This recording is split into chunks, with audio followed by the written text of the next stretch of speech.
Oke, selamat datang kembali teman-teman sekalian di dalam vlog Beritakan Kebenaran. Pada hari ini kita membahas tentang Natal dan Sinterklas. Ini isu yang setiap tahun kayaknya kita bahas ya. Dan sebelum kita melanjutkan pembahasannya, silakan pencet tombol like, share, dan subscribe channel YouTube ini. Dan inilah penjelasan tentang Natal dan Sinterklas.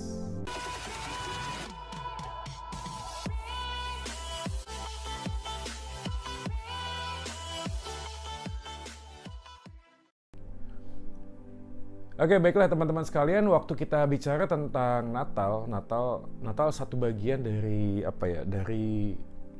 ritual keagamaan orang Kristen. Ya. Jadi kalau kita bicara tentang ritual keagamaan orang Kristen, setiap tahun dirayakan, tidak hanya Natal tapi juga ada Paskah.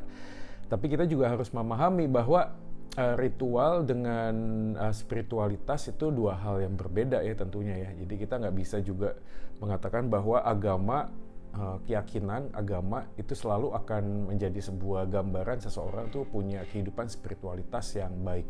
Alkitab sendiri berkali-kali mengatakan ya, Tuhan Yesus sendiri juga mengatakan tentang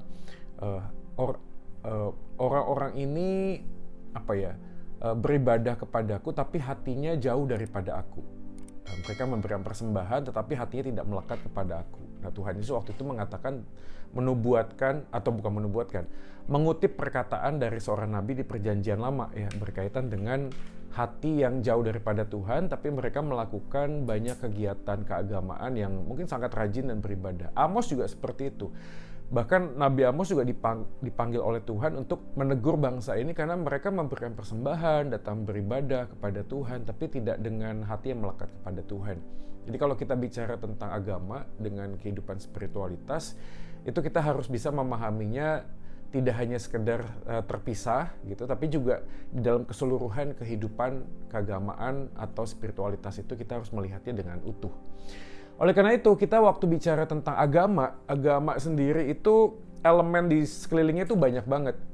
Elemen apa saja? Paling tidak satu adalah elemen sejarah, tidak bisa dipungkiri. Agama-agama itu muncul bukan tiba-tiba datang dari langit. Kita juga bisa melihat dan merunut ya, dari mana, kapan, tahun berapa ya. Misalnya Islam sendiri lahir tahun gajah, mungkin 70 tahun setelah Yahudi ya. Agama Nasrani, Kristen itu ada. Yahudi juga waktu itu sudah ratusan tahun sebelumnya, bahkan juga diklaim Hindu juga lebih awal. Dan by the way, Hindu juga kalau kita merunut dalam sejarah itu keyakinan di daerah Hindustan lalu kemudian menjadi Hinduisme, itu pengajaran tentang Hindu yaitu wilayah tertentu. Nah, kita kalau merunut kepada sejarah kita bisa melihat bahwa agama-agama itu lahir di dalam satu titik awal dan tahun tertentu. Nah, waktu titik awal tahun tertentu itu, maka kita harus melihatnya di dalam masa depan hari ini ya. Melihat ke belakangnya itu harus melihat ada elemen-elemen di dalam mulainya agama tersebut. Jadi apakah pada saat itu ada kondisi ekonomi yang sedang sulit, ada penjajahan, ada perbudakan, bahkan seorang nabi yang mengklaim dirinya sebagai nabi pun perlu dipahami secara luas ya. Artinya siapakah dia, bagaimana dia hidup, siapakah orang tuanya, dan seterusnya. Itu satu elemen tentang bagian agama, yaitu tentang sejarah. Yang kedua tentunya adalah bagaimana agama itu dipahami, dihayati pada zaman saat ini. Makanya kalau kita bicara tentang agama, pada asal muasalnya penerima agama itu menafsirkan apa yang menjadi wahyu atau penyataan Allah yang diklaim sebagai sebuah kebenaran. Diklaim sebagai sebuah kebenaran. Jadi kalau diklaim sebagai sebuah kebenaran, pengujian terhadap wahyu itu sangat penting. Ya. Katakanlah misalnya ada dua agama ya yang paling dekat dan irisannya banyak sekali, misalnya Islam dengan Kristen. Ada sosok pribadi yang namanya Isa Al-Masih yang dipercaya dalam Kristen adalah Yesus Kristus. Nah, apakah dua orang ini atau dua pribadi, dua nama ini merujuk kepada satu pribadi yang sama? Karena kisahnya kan menjadi sangat berbeda. Misalnya yang satu percaya bahwa Isa Al-Masih itu tidak mati ya, diangkat ke surga. Tapi di satu keyakinan yang lain, Kristen percaya bahwa Yesus Kristus itu mati di atas kayu salib untuk menebus dosa manusia. Jadi kalau kita ngomong tentang Isa Al-Masih atau Tuhan Yesus ini, apakah ini adalah satu pribadi yang sama atau tidak gitu. Kalau pribadi yang sama, maka pertanyaannya adalah kenapa kok kisahnya menjadi berbeda? Apalagi kalau kita merujuk kepada Kristen yang percaya bahwa Yesus adalah Tuhan yang disembah, ya.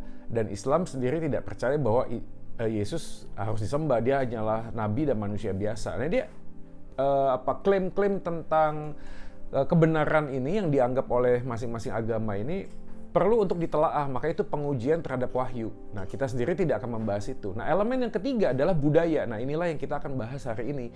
Itu budaya di mana agama itu pertama kali muncul dan budaya di mana agama itu berkembang. Itu dua hal yang berbeda. Hal yang paling sederhana adalah kekristenan sebenarnya. Kekristenan itu lahir dalam budaya timur sebenarnya. Jadi kalau budaya timur sebenarnya yang paling dekat dengan kekristenan adalah ya orang-orang di Timur Tengah ya. Orang-orang di Timur Tengah yang notabene mereka justru berbahasa Arab misalnya ya. Berbahasa Arab. Ini kan menjadi satu hal yang menarik ya, karena justru kita mengidentikan bahasa Arab itu dengan kepercayaan saudara kita yang Muslim gitu. Padahal ya paling dekat dengan orang Kristen tuh dari Timur Tengah ya bahasanya itu ya Mesir Koptik ya, orang Mesir, agama Kristen Koptik dan lain sebagainya, itu mereka kalau beribadah bahasa Arab. Saya pernah punya pengalaman ya suatu kali ini di sekolah Alkitab ya. Suatu kali seorang bapak datang ke sekolah kami, lalu dia itu berkhotbah. Dari sejak awal mahasiswa tuh ribut gitu, seperti ngomongin apa gitu ya, nggak berani ngomong keras juga, tapi ngomongin kok ada orang datang ke sekolah Alkitab pakai kopiah ya, topi itu ya, kopiah itu ya. Lalu orang ini yang pakai kopiah ini naik ke atas mimbar dan berkhotbah, lalu membuka khotbahnya itu dengan sebuah kalimat yang mungkin identik sama kepercayaan saudara kita ya, Assalamualaikum gitu. Nah, semua orang waktu itu termasuk saya ya di sekolah Alkitab, karena baru pertama kali juga belajar, kaget loh, kok ini kan ibadah orang Kristen, kenapa kok dibuka dengan Assalamualaikum dan seterusnya. Nah, sekarang saya memahami sebenarnya bahasa Assalamualaikum dalam bahasa Ibrani itu adalah Shalom Aleihim, Aleihim Shalom. Aleihim Shalom itu damai sejahtera bagimu. Tapi dalam bahasa Ibraninya, nah begitu dia masuk dalam bahasa Arabnya, itu bunyinya kurang lebih begitu ya, Assalamualaikum waalaikumsalam gitu ya. Jadi sebenarnya sebuah sebutan atau sapaan dalam bahasa-bahasa yang berbeda sebenarnya. Nah, termasuk juga kopiah. Kopiah juga sebenarnya bukan ya, saya yakin sih Nabi Muhammad dulu nggak pakai kopiah ya. Tapi karena dihayati oleh agama-agama tertentu, misalnya di timur, itu kan tradisi Sunda ya kalau nggak salah ya. Nanti correct me if I'm wrong ya. Tapi itu kan tradisi suku tertentu pakai kopiah. Tapi identik sekali gitu loh. Ya, identik sekali. Bahkan bahasa juga kan kita harus pahami, bahasa itu kan bagian dari budaya ya. Kalau kita di zaman now aja, zaman now ada bahasa kepo gitu ya. Lalu ada lagi anjay dulu yang sempat rame gitu ya. Ya ini kan diksi-diksi yang menunjukkan bahwa ini bukan sekedar pesan yang disampaikan, tapi juga mewakili mewakili sebuah komunitas tertentu. Kepo itu kan bahasa anak muda zaman now. Ya. Dulu nggak ada gitu, sekarang jadi hype. Mungkin suatu kali kepo juga akan masuk dalam kamus besar bahasa Indonesia ya. I don't know gitu ya, nggak tahu juga. Tapi akan begitu. Jadi artinya bahasa itu juga mewakili sebuah komunitas yang menunjukkan kebiasaan yang kemudian dipahami sebagai sebuah budaya. Nah, kembali kepada bagian budaya tersebut, Sinterklas itu juga budaya barat sebenarnya, yang kita sebagai orang Indonesia, orang Timur, itu kiblat perkembangan agama Kristen itu berkembang di sana gitu. Nah, kadang juga ini agak-agak kurang fair ya sebenarnya ya. Kenapa? Karena waktu kita bicara tentang Barat, walaupun di dalam abad pertengahan ya, Renaissance ya, itu kan banyak tuh para pemikir teolog yang mencoba untuk mengatakan, menjelaskan tentang Allah Tritunggal, tentang kitab suci adalah kebenaran yang hakiki, dan seterusnya gitu kan. Itu mulai dari orang-orang Barat ya sebenarnya, yang kemudian mencoba untuk menggunakan logikanya, menguji dan melihat kebenaran secara komprehensif. Nah, muncullah tokoh-tokoh, teolog-teolog yang muncul dari Barat, yang kemudian orang Timur itu justru belajar dari situ, buku-buku teologi sistematik, buku-buku biblika, buku-buku devosi, bahkan ya segala macam hal kita selalu kiblat ke Barat. Tapi sekali lagi anyway, saya sih bukan mempermasalahkan mana Barat dan Timur sih. Yang saya mau highlight adalah budayanya juga ikut nyampur gitu, ikut kita ikutan di timur ini. Jadi seperti kayak kemarin tuh apa Halloween, ya orang-orang timur kan begitu ya. Ini dikit-dikit lagi kan juga K-pop dan lain sebagainya. Jadi kalau kita ngomong tentang budaya, ya kita juga harus melihatnya secara utuh sih. Kan pertanyaannya gini ya, apakah orang Kristen boleh pakai topi Sinterklas misalnya ya? Topi Sinterklas atau Sinterklasnya sendirilah ada di dalam perayaan-perayaan Natal. Ya sebenarnya hal yang sederhana juga kita harus memahami gini, kalau misalnya ada budaya gereja Kristen Jawi Wetan misalnya kan budayanya kan pakai budaya Jawa ya, pakai gamelan, pakai topi Jawa. Ini kan sama-sama budaya ya. Jadi Sinterklas, topi Sinterklas sama topi orang Jawa mungkin saya nggak ngomong juga apple to apple, tapi kan representasi budaya sebenarnya. Ya which is lebih better kalau gitu ya pakai baju-baju Indonesia lah, ya itu mewakili kebangsaan kita, bangsa kita yang kita kasihi kan itu lebih better lah daripada pakai topi Sinterklas. That's good sih, nggak apa-apa, itu bagus. Tapi kalau kita ngomong tentang esensi, kedua-duanya merepresentasikan tentang budaya. Nah, pertanyaannya adalah bagaimana kita sebagai orang Kristen dengan keyakinan yang benar berdasarkan kitab suci, itu melihat budaya. Jadi jangan budaya justru yang kemudian mengubah cara kita berpikir tentang kekristenan. Nah ini kan bahayanya. Oleh karena itu izinkan saya pada hari ini memberikan beberapa pemahaman ya bagi kita sekalian tentang Sinterklas. Jadi boleh nggak sih pakai Sinterklas gitu misalnya? Ya sah-sah saja lah mungkin ya, sah-sah saja lah. Oke lah misalnya pakai topi Sinterklas, tapi esensinya mana? Misalnya pohon Natal gitu ya. Kekhawatiran saya pribadi adalah ornamen-ornamen budaya tersebut justru membunuh esensi dari berita Natal itu sendiri. Ya seperti saya yang pernah sampaikan sebelumnya di video sebelumnya, saya pernah punya pengalaman diundang oleh sebuah ya institusi lah gitu ya untuk berkhotbah. Khotbah Natal ya, ini acara Natal ya. Sebelum saya naik mimbar, lalu ada panitia yang ngebisikin saya. Dia bilang gini, "Pak, tolong dong nanti khotbahnya singkat saja." Kenapa? Karena perayaannya tuh agak panjang. Kita takut nanti kemalaman, lalu nanti jemaat tuh bisa pulang dan seterusnya karena ada door prize, ada apa. Saya dalam hati ngomong nggak bisa begitu gitu loh.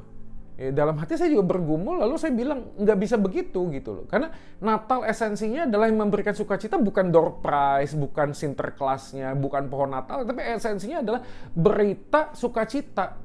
Dari mana? Dari Tuhan, yaitu telah lahir bagimu juru selamat. Esensi dari Natal adalah Yesus Kristus itu sendiri. Ya, di dalam keberadaan sebagai Allah, rela mengosongkan dirinya, datang menjadi manusia sama dengan kita, ya taat sampai mati untuk menebus dosa manusia yang berdosa, bangkit dan naik ke surga, memberikan sebuah pengharapan kepastian bahwa suatu kali dia akan datang kembali. Makanya ini kan masa-masa Advent kita baru lalui kan. Advent kan penantian kan, penantian. Kita mengharapkan suatu kali kelak Yesus akan datang kembali. Nah itu esensi Natal yang harusnya memberikan kita sukacita. Karena kalau hadiah, kalau Sinterklas, kalau pohon Natal yang memberikan kita sukacita, bisa dihitung dengan waktu kok.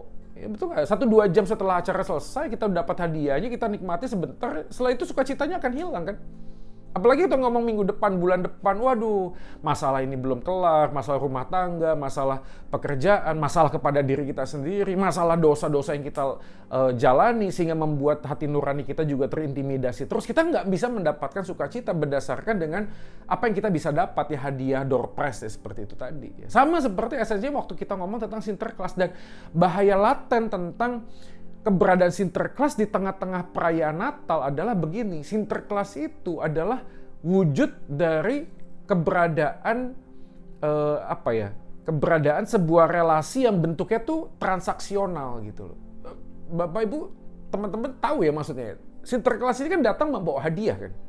Dan kalau kita memperhatikan Sinterklas membawa hadiah itu motivasinya apa? Motivasinya adalah kalau kamu baik kamu dapat hadiah kan. Dan ini kan bertentangan dengan konsep kekristenan. Konsep kekristenan justru mengatakan bahwa Yesus diberikan sebagai hadiah yang terbaik, terbesar kepada mereka tidak layak mendapatkannya. Pada waktu kita masih jatuh dalam dosa, masih enak berkubang dengan dosa, Yesus Kristus mati. Kisah anak bungsu, waktu dia kembali pulang ke rumah bapaknya itu tidak nunggu si anak bungsu ini untuk sungkem dulu. Tapi si bapak berlari mendapatkan anak itu dan memeluk. Di dalam keberadaan anak tersebut masih bau.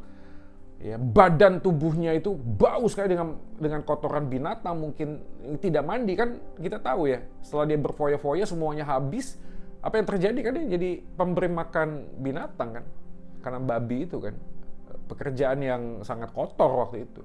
Nah itu kan memberikan sebuah simbolisasi, paling tidak gambaran bagaimana kita manusia yang berdosa ini dipeluk oleh Tuhan, dirangkul oleh Tuhan, bukan saat kita sudah menjadi baik.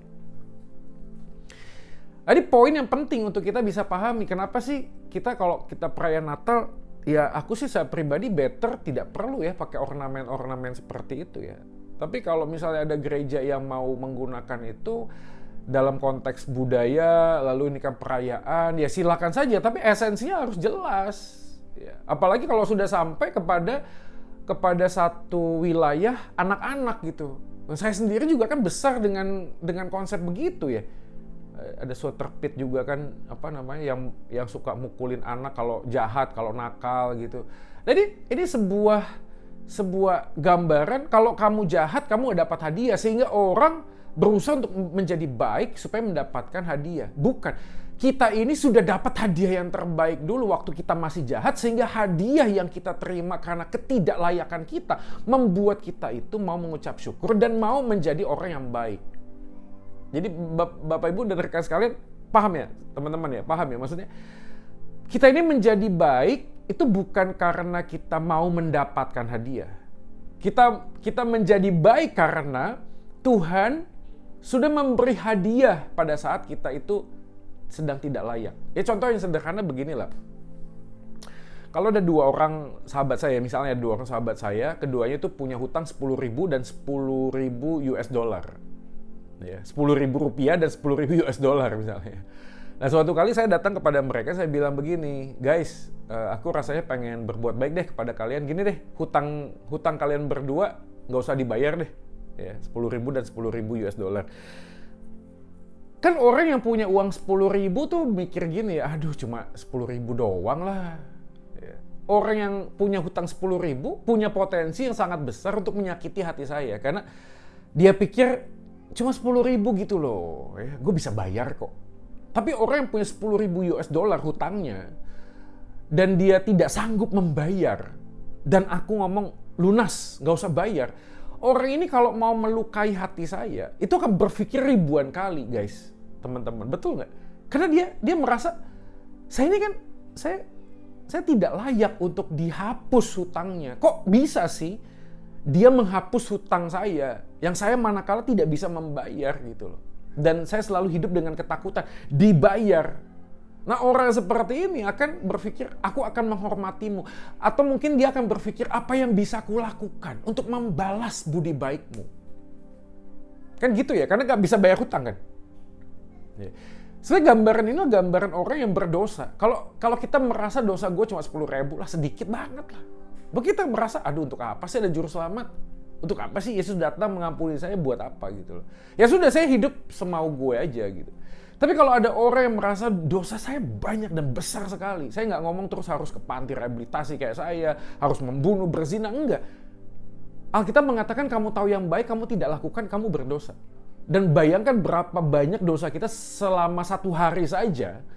Kalau kita tahu yang baik, kita tidak lakukan. Berdoa itu baik, tapi kita nggak lakukan. Membaca firman itu baik, tapi kita nggak lakukan. Membantu orang lain itu baik, tapi kita nggak lakukan.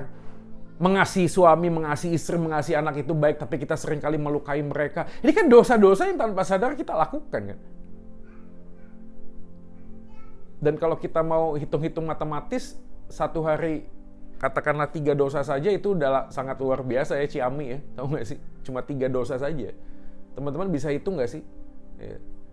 3 kali 30, 1 bulan itu 90. Kalau dikalikan 12 selama 1 tahun, dosa kita tuh kurang lebih 1000 sekian lah. Ya, aku juga lupa 1000 sekian lah katakanlah gitu ya. Kita tanya Jerome Pauline lah kalau matematika. Dan kalau kita hidup 70 tahun, 60 tahun kan 60.000 dosa guys.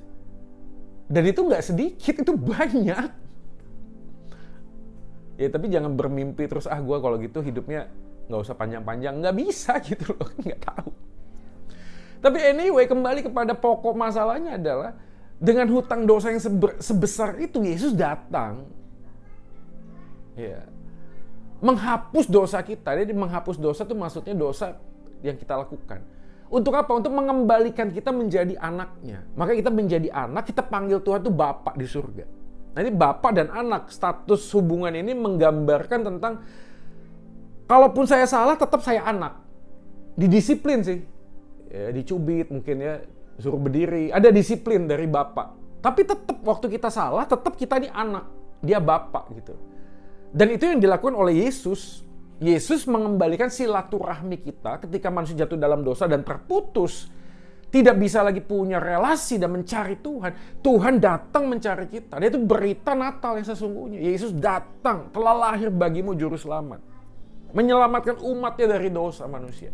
Dan ini sekali lagi bertentangan dengan konsep Sinterklas. Nah ini poinnya. Sinterklas yang digadang-gadang dipahami memberi hadiah kepada mereka yang baik.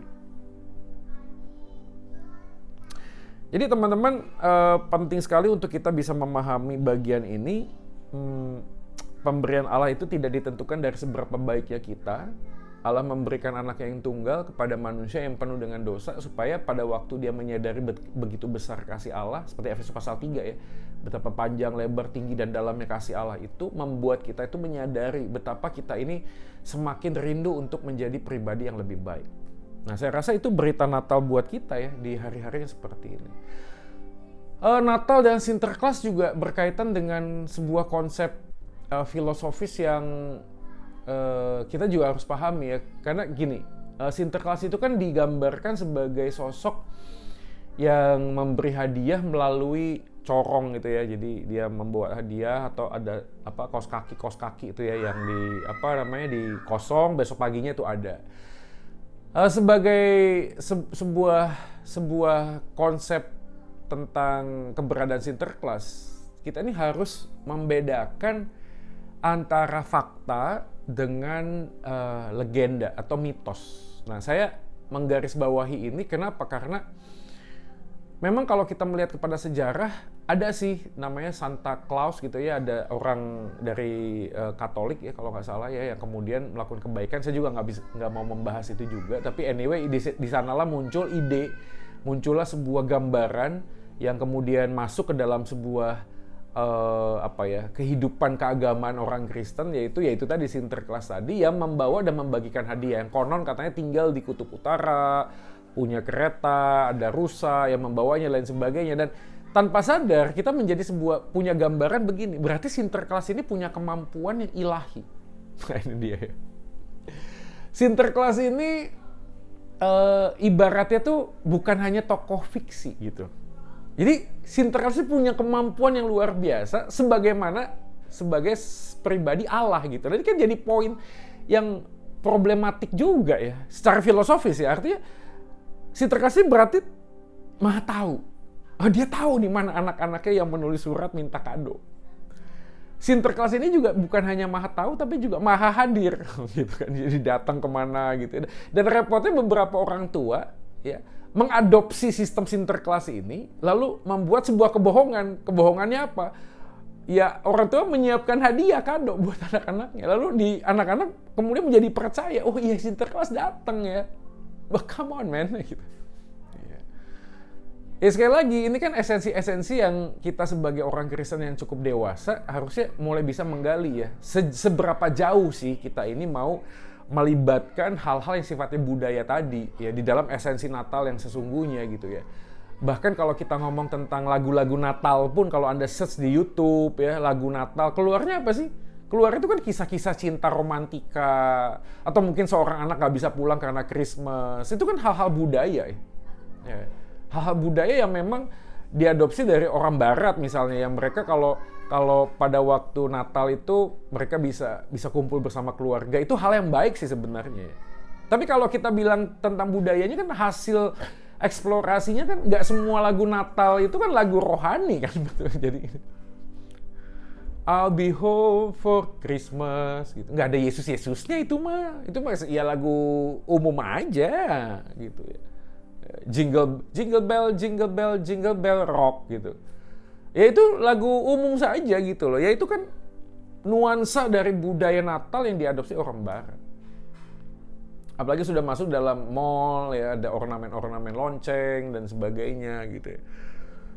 Sekali lagi, kalau kita melihatnya dengan benar, ya kita bisa memahaminya dengan benar juga. Tapi kalau kita nggak memahaminya dengan benar, kekhawatiran saya adalah kita terjebak di dalam esensi Natal karena kado perayaan, sehingga kehilangan kebenaran yang sesungguhnya, esensi yang sesungguhnya, yaitu Yesus datang untuk menebus dosa manusia dan memberikan kepada kita sebuah kehidupan kekal, sebuah kehidupan yang penuh dengan masa depan, pengharapan yang utuh dan penuh, bukan berdasarkan dengan apa yang ada di sekitar kita, tapi karena Yesus itu mengasihi aku dan engkau pada saat kita justru masih berdosa.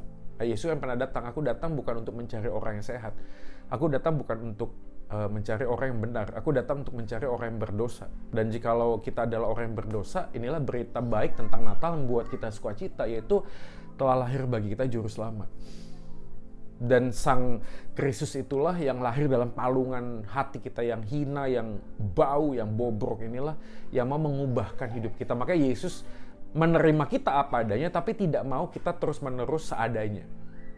Dia mau kita untuk terus bertumbuh menjadi pribadi yang semakin mengasihi Tuhan dan mengasihi sesama kita. Oke, lalu apalagi ya saya bisa bagikan ya teman-teman sekalian.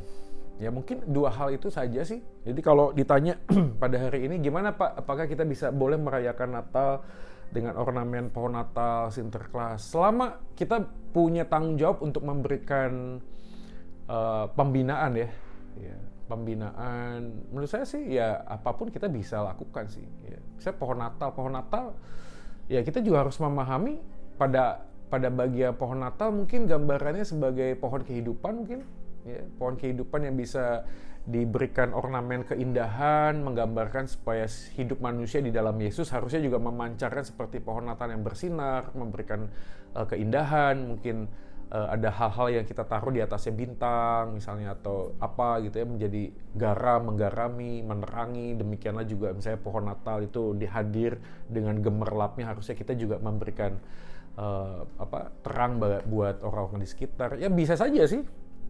Ya, karena gimana pun juga kita nggak akan bisa lepas dari budaya kok. Ya, hal yang sangat sederhana lah, cara kita berpakaian juga kan budaya tertentu. Pakai kopiah tadi, pakai baju-baju suku, itu juga kan budaya-budaya tertentu gitu loh. Selama kita bisa memaknainya dengan benar, it's okay. Tapi kalau saya sih merekomendasikan, itu kan semua pakai duit ya, pakai biaya ya. Kalau misalnya pakai biaya ya buat apa juga biaya itu dikeluarkan, lebih baik biaya itu kita gunakan untuk hal-hal yang lebih bermanfaat, misalnya membantu teman-teman kita yang terkena bencana alam. Ya saya juga bukan naif, terus kita nggak usah pakai perayaan. Ya harus, tapi ya harus tahu titik wajarnya, di mana gitu loh titik wajarnya. Boleh nggak sih menghias gereja karena ini Natal? Ya it's okay lah ya, tapi kan kita kan harus lihat dulu kan komposisi budget kita tuh seperti apa. Jangan sampai ruang untuk perayaannya yang kita berharap perayaan jadi wah gitu, spektakuler. Kenapa? Karena lampunya, karena pohon Natalnya gede, karena Sinterklasnya, karena kado-kadonya, karena door prize-nya. Nah, itu menurut saya udah nggak benar sih. Ya udah nggak berjalan dengan koridor yang sesungguhnya. Karena Natal yang pertama kan penuh dengan kesederhanaan, betul nggak? Ya. Kalaupun ada makan-makan ya kita merayakan Natal dengan makan, dengan sikap hati yang sungguh-sungguh ingin menyenangkan hati Tuhan, ya berbagi dengan sesama. Ya Natal makannya juga tidak harus yang glamor ya. Ada orang ngomong ini kan setahun sekali Pak kita mau makan enak. Ya makan enak itu kan parameternya apa sih enak itu kan? Kalau bahasa enak itu dikaitkan dengan uang, dengan rupiah, saya sih nggak setuju ya, karena saya bisa makan, saya pribadi ya, soto harga 12-15 ribu juga bisa enak kok. Kenapa? Ya intinya adalah dengan ucapan syukur. Demikian juga pakaian yang baru. Boleh nggak pakai pakaian yang baru? Boleh sih, tapi jangan sampai itu tadi. Aku juga ngajarin anak-anak begitu. Ya, bisa beli baju apa segala macam. Puji Tuhan ada berkat. Ya. Tapi tetap pastikan hati kita tuh berfokus kepada sumber sukacita yang sejati, yaitu Yesus. Karena baju juga dipakai 1-2 minggu juga kan kita melupakan itu. Kado juga begitu. Sama seperti saya bilang tadi. Kalau perayaan hanya dengan hingar-bingar, dengan lampu-lampu, setelah kita pulang kan nggak ada lagi lampu-lampunya. Dan kita memasuki sebuah perjalanan hidup yang sesungguhnya. Dan di dalam perjalanan hidup yang sesungguhnya itu kita sadar bahwa Yesuslah menjadi pusat dan sumber sukacita yang terbaik. Nah, oleh karena itu Natal dengan Sinterklas saya sih tetap merekomendasikan ya lebih baik tidak perlu lah ya. Kalau memang bisa ya tidak perlu ya. Tapi kalau ada yang mau pakai, ya pastikan kita bisa memberikan pembinaan yang utuh kepada jemaat yang datang beribadah supaya mereka bisa memahami bahwa esensi dari Natal adalah berita Natal itu sendiri di dalam Kristus. Silakan share video ini teman-teman sekalian kalau Anda diberkati. Jangan lupa like dan subscribe channel YouTube ini. Dan Merry Christmas. Masih ada satu sesi lagi nanti video yang akan saya buat. Akhirnya Tuhan memberkati kita. Soli Deo Gloria. Saya Joy Manik, saya pamit.